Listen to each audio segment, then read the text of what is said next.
Dear MK, Can you help me? oh my god, you'll never believe what happened. I need advice. Thank you, MK. Welcome to the Dear MK podcast. What are we talking about? Romanticizing potential. It'll be quick. I'll try to lead it with this. Okay. Okay. Ready? Are we talking like movies and TV shows too, or just You for can this? do whatever. Okay. I mean, I just pulled up this list and I thought. Yeah, like, whatever happens. Yeah, there's like stuff that I don't really like, but I like the beginning of it, what it outlines, so we'll see. Okay. Welcome back to Dear MK. Another episode. We are talking about romanticizing potential today. So when you're in love with the idea, not the person, which We've all done. we've all been there. Feel like probably A couple times. a few times, especially just as women, you know. You want to see the best, and most of the time, men might not be the best. No. And you want to give that benefit of the doubt, and give them a chance. It's hard. I think this is so common in general, I think like this can happen in any relationship, but I do think it's really common in toxic and unhealthy relationships because you're just like, you want them to be the one for you. Yeah, like you really do fall for the potential. So, what does this really mean?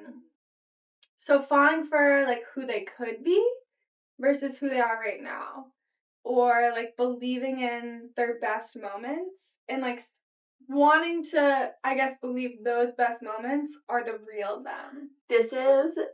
We have to get back to our names, but this is the perfect example of Mr. High School for me. I'm gonna go while you're talking. I'm gonna remember mine because he was very much like couldn't make a commitment, wasn't super consistent, wasn't the great at communicating, but was like, I'm gonna marry you one day. Like, I've never met anyone like you. I'm so in love with you. Like, you are the love of my life. And I was like, how can I be mad at that when he talks like this? I have feelings like this, and it's perfect. Oh yeah, mine was Mr. Nice Guy. It was a freaking easy one to remember. I don't know how I couldn't. This is my gaslighting guy, my love bombing guy. I think love bombing and romanticizing potential hand in hand. Hand in hand. Because you're getting told literally everything you want to hear. Exactly, and I'm a hopeless romantic. Who is? Again, I think like a lot of women especially are. And the week I met him, he was like, I love you. And yeah, I want to I want to marry you. Like, you're what I've been looking for. I love everything about you. And he also, at this point, like in life, he was about to be like independent, like working working a full-time job. This also was going to be a job that he got from his family who had some money.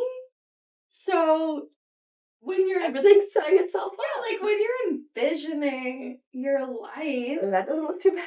It doesn't look too bad when this person's being so nice to you. Like, I was being, given stuff. Like, I was definitely sold the idea.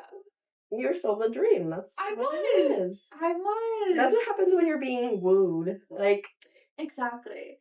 And then it just fizzles out, and you're like, "Excuse me, sir. Where was the dream you just sold me a couple months ago?" I feel like this happened the most to me when I was really young, and it was like the idea of someone liking you was so exciting. So you're like, "Oh my god, okay." And it's like you don't even think about if you like them or not. You don't consider that. You're just like, well, they like me, so why wouldn't I like them? Right? And that's the thing, when you take that step back after, you're like, what did I like about you? Did I like you? Or did I like the idea of you? I also think this is prevalent for me in my red flag Ronnie relationship. Because, or also, actually, all of my relationships. G-Eazy as well, because G-Eazy was like the bad boy. Mm. And we love a fixer-upper. I'm like, oh, but you're so sweet when you're with me. Sometimes. But, like, it was those moments. Like, yeah, I would hold on to He's moments. only good for me. You Literally, take that I'm and like, run with it. I ran with it so hard. I'm like, well, he was so sweet in this moment, and like he really opened up to me and like said a lot of his feelings, and then it's like he'll be such a jerk later. And I'm like, but I know you have the potential to open up because you opened up to me on Tuesday. Like that was definitely my thought process for a long time. It's like some people can show you glimpses of like I would love to go with, with who they truly are. Like, I would still love to look at me romanticizing. I was gonna say that's more hopeful than I would be. Well, I think it depends. It does depend on the person. But, like, I mean, sure. I would like to believe that, like, hurt people. And, like, even the people in our lives that have hurt us or been, like, the abusers, I would like to think, like, there were real moments in there. Like, that literally was why I stayed when I shouldn't have stayed. And, like, I do believe a lot of the good moments, at least in some of my past relationships, like, those good moments were the real them, but they had their own trauma, their own mental stuff, their own hurt, or, like, whatever it is, lack of education. And, like, that's why they treated me the way they did. And, like, maybe they didn't have the best role models or, like, whatever. I can make a million excuses, like, and that's what I was doing before. Yeah. But I think there's a difference, like, in just being like, you're just a bad person. I still just don't like to think of people like that. But it doesn't mean, like, you can obviously be with good people and they can treat you like shit and you can still and should leave. Does that make sense? It does. I think I've had experiences with both. I think I've definitely had, like, I can see the good in people and I just know they're hurting or they have underlying issues or whatever it is, but I do also think I've definitely had experiences with just, like, I just think you're a bad person. Yeah. I'm still, like, that's just really hard for me personally. I just like You're just nicer. Well, I'm already a therapist. Like, I believe every person can change. I just think when we're talking about romanticizing potential, it's like if they're not in the place you need them to be, it's just not for you. And like if this is abusive in any way, you should be leaving. Like in no way by me saying someone's a good person doesn't mean I condone anything they do or mean you should hold on to those small moments. But that's just like what's in your head. Yeah, I think romanticizing that potential too has a lot to do with how they treat you rather than how you see them. Like, I think a lot of times when we do that, it's that we perceive their actions towards us as like, oh my God, this is so great. And then we don't look at what they're doing on their own or behind closed doors. Or like with other people. Exactly. Yeah. I mean, there's so many different versions of this. Like, it could even be like you have a healthy relationship, but they don't actually tick all the boxes you needed. It could be perfectly healthy and you could just not be like in love with them. Yeah. You could not just have those like emotional or sexual feelings towards them and you can tell yourself, well, everything else is perfect, so I'm going to tell myself that I'm in love with this person. Or you could be in love with them. And everything else could be wrong. Or you could be in love with them. Almost everything could be right. And then there's still that one thing like they don't want children. Something like that where you're like, but I love them so much. They're perfect in every way. We have such a healthy relationship, but they don't want kids. But like because they're so perfect, one day they might want them. And that makes you hold on. I feel like that's my biggest fear. But that's so real. Like that's how I think there's a million scenarios that you could be just like wishing, waiting, hoping for your person to be the person of like your dreams. Yeah. Or like your perfect match. And I feel like until you find the person you're going to be with forever, Doesn't every relationship feel like that? Kind of, yeah. Right? Because, like... Because you never know when it can get better. That's what I'm saying. Like, because if you don't have this feeling, and you're literally just, like, in a perfectly happy, healthy, they tick every single box, you could marry them the way they are today, odds are, unless something goes wrong, like, you could totally marry them. Yeah. But, like, if you don't feel that way, and there's even just part of you that's like, well, I wouldn't marry them today, you're still waiting on and hoping on something to change. That's so scary. I know. That's crazy. It is. I'm like that.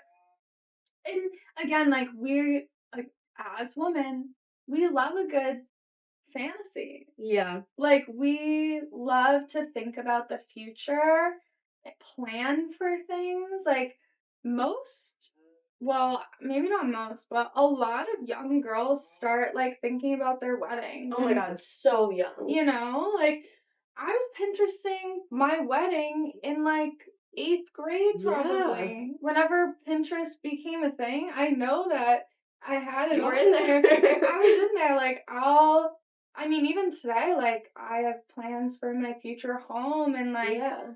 my future life or things I'll do with my children, and, like, that involves my partner in my head.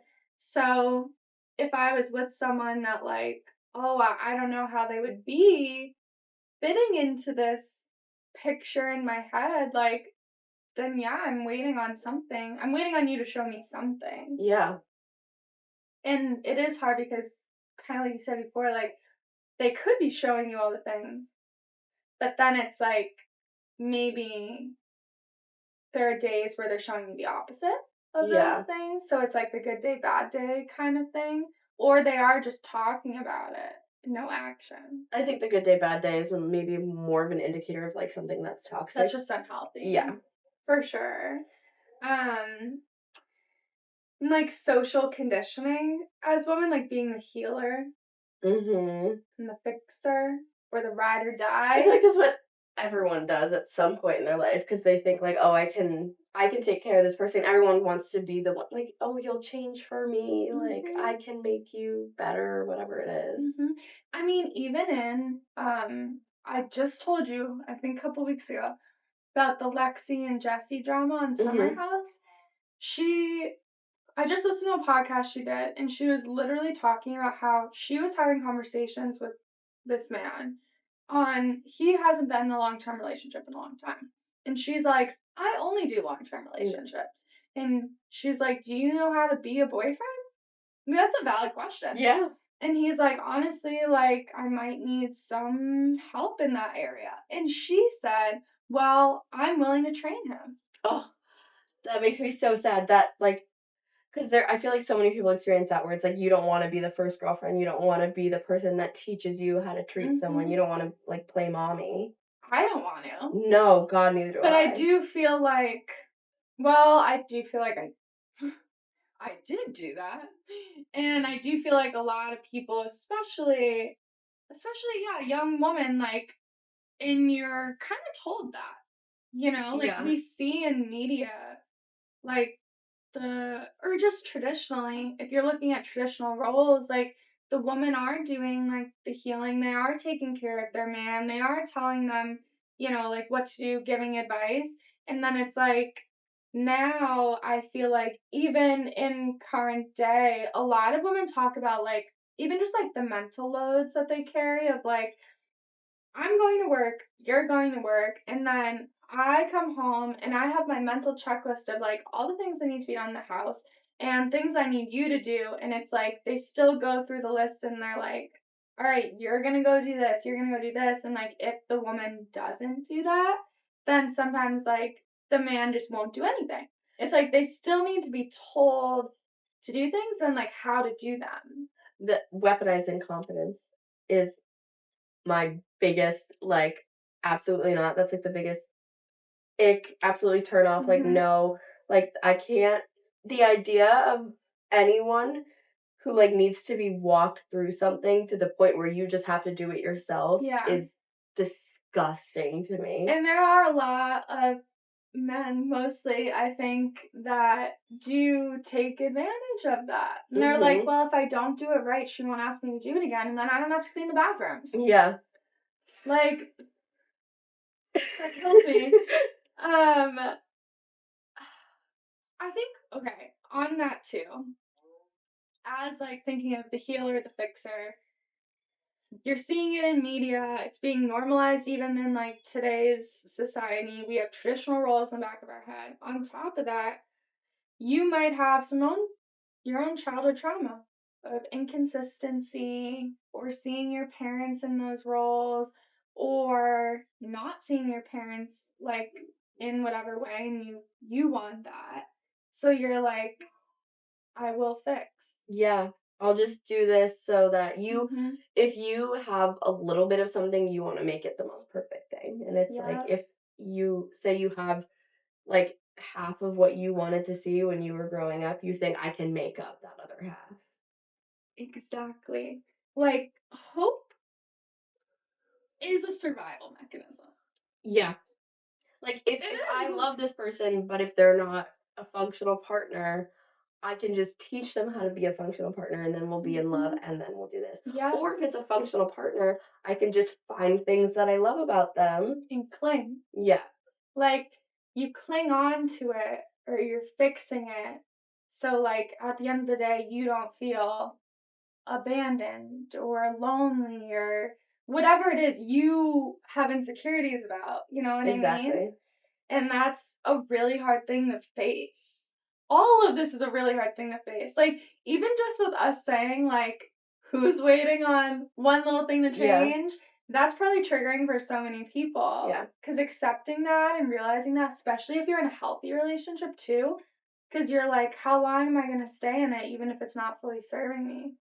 Yeah, and then, you get scared that you're never going to find that one thing. What if what I have now is best case scenario? Exactly. What if I never feel more love? What if I never find someone who I click with as well, and then I just gave up this great thing because I thought one little thing was missing? Like, grass isn't always greener. Yeah.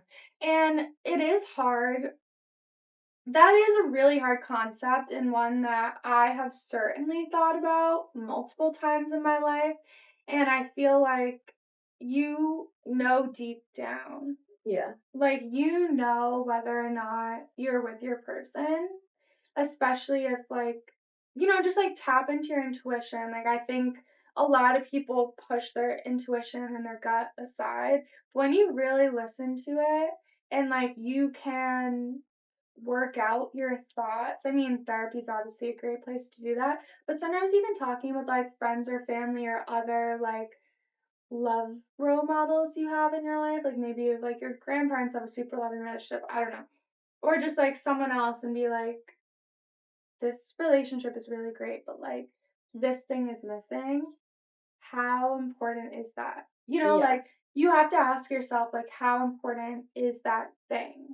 Like, if on your list is like, all right, 6, wait, what was it? Like 6'5", blue eyes, like shit like that, you can live without. Like, let's be real, but like children or I don't know, uh a crazy sex life, or like, I don't know, like there are some things that are so innately like important to people that you can't overlook them, but there are definitely things that you could overlook, like small things that you thought had to be ticked at one point, but you realize like this love you have now is enough. Yeah.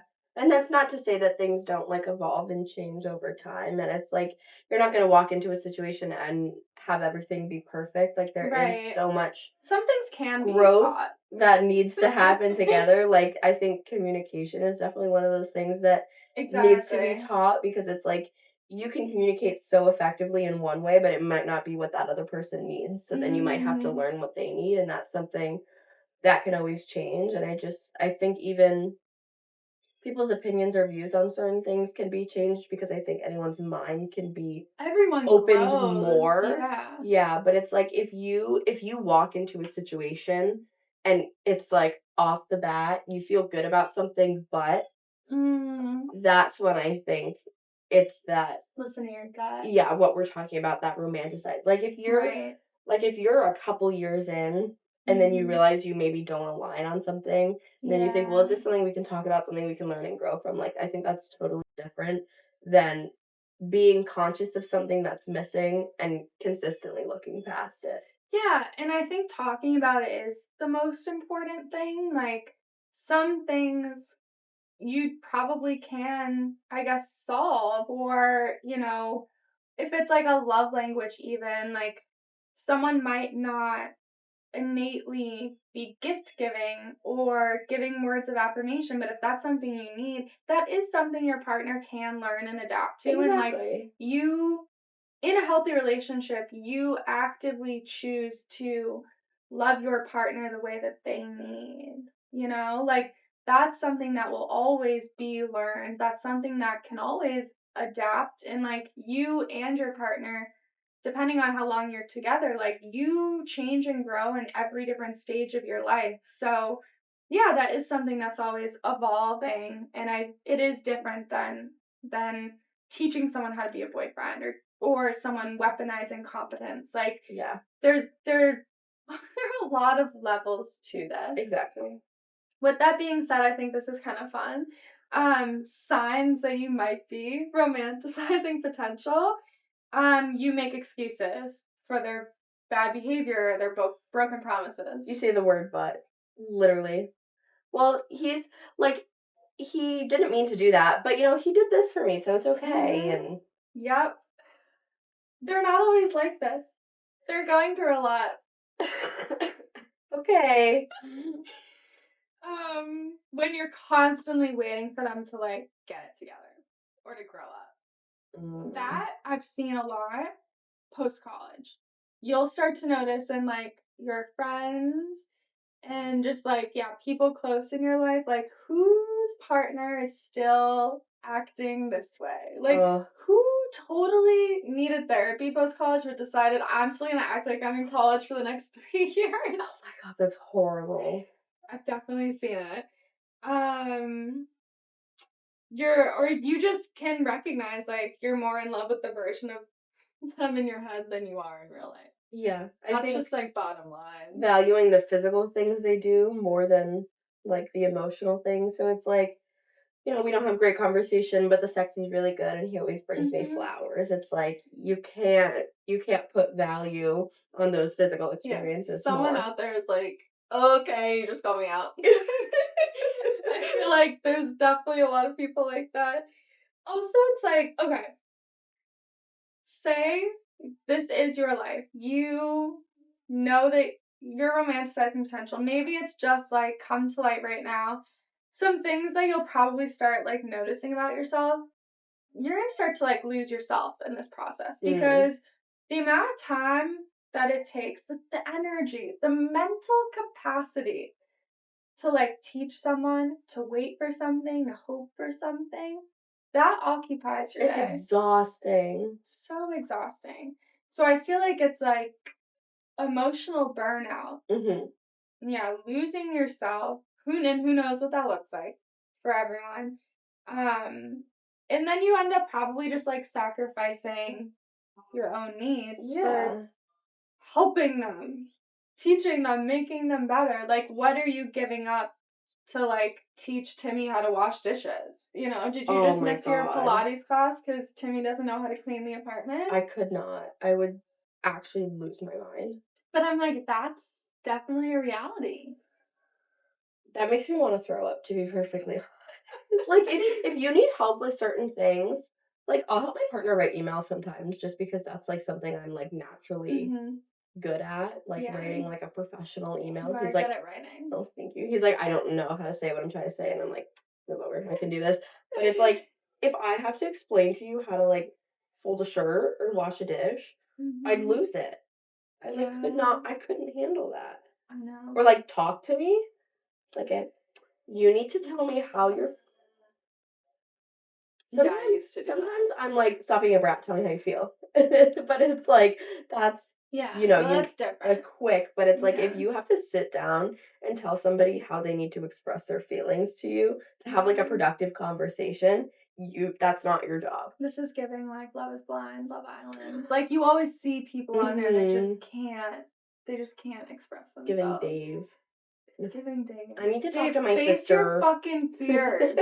Okay, why are we so focused on your sister? Like, it's clearly something else. I actually can't. Okay, here are some questions to self-reflect. Okay? If you're in this position, if they never changed, could I accept this version of them? I love that. That's a good one. I kind of pair that with like the, could you marry them today? Mm-hmm. And if you can't, am I holding on to memories or hope in this moment? Never, yeah. Like, I think the holding on to who you think they might turn into in the future is the biggest. Well, like, all he has to do is change this one thing and then he'll be perfect. And it's like, you can't do that. Right. And if this is like unhealthy, do I feel seen, safe, and valued right now? And that might be a daily question that you need to ask yourself. God. That might be like a couple times a day you need to ask If you have to ask yourself daily, that's your answer. Oof, ready for this one? No. This is the last one. Am I building a relationship or carrying it? Oh my god. You should not be supporting someone else on your back. Nope.